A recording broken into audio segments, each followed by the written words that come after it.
Hi, my name's Andrew Lyons and I'm the creator of the Rite Journey. I'd like to welcome you and your child's school to the Rite Journey this year. Your child's school is one of over 40 schools around Australia and New Zealand that are implementing the Rite Journey this year, along with a school from London and also another school in Seoul in South Korea. Raising teens in the 21st century is a challenging thing. I myself have 4 children ranging in age between 10 and 17 and have been teaching now for nearly 20 years, teaching adolescents, and it certainly is a different world that we are raising our children in than it was when we were teenagers. There's some of the main differences are technology, certainly family structures, and also the bubble wrapping that happens in this day and age.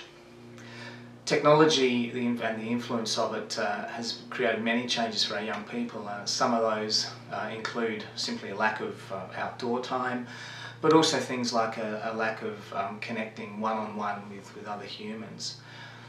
The change in family structures, I've noticed, has meant that a lot of, especially the boys, are missing some adult male role models in their lives, and then the bubble wrapping and what's sometimes referred to as helicopter parenting means that our young people have a lack of resilience being built, and also they are not being taught to deal with failure, because often as parents and teachers we come in and rescue them from having those experiences, which are very important.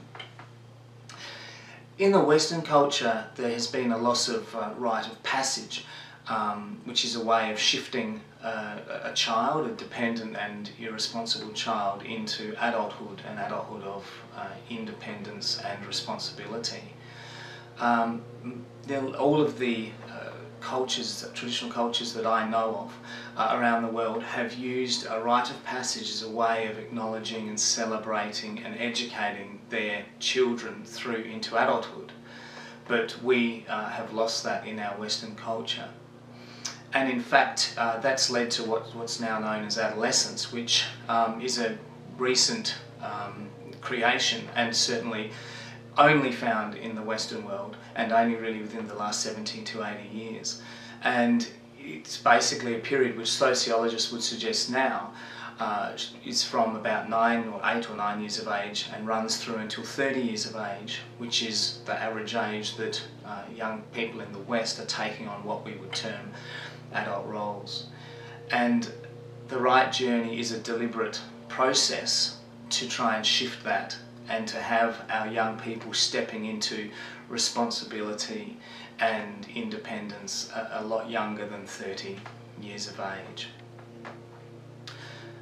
A rite of passage is typically both an education in what it is to be a man or a woman in your society, as well as a celebration and ceremony to honour that moment with the young person. The Rite Journey is a deliberate rite of passage, that shift from childhood into adulthood.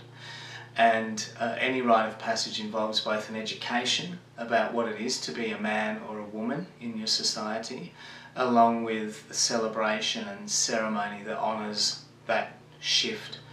I look at the education as being filling the head with what it is to be an adult man or woman, and then the ceremony and celebration is the soul or the heart process which moves the young person through into adulthood.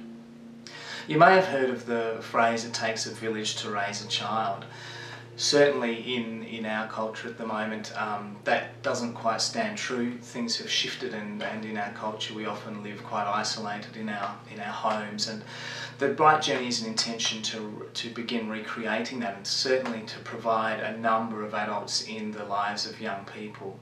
There's been a lot of research done which shows that the more adults in young people's lives, the lower a whole lot of risk factors, including even suicide. So that connection with adults is really quite important. And so in the Rite Journey we have the connection with the parent or the carer, We then have a connection with their teacher guide who will be with them at school, and the classes are split into single gender classes, so the boys will have a male teacher guide and the girls a female teacher guide. So that'll be the second adult.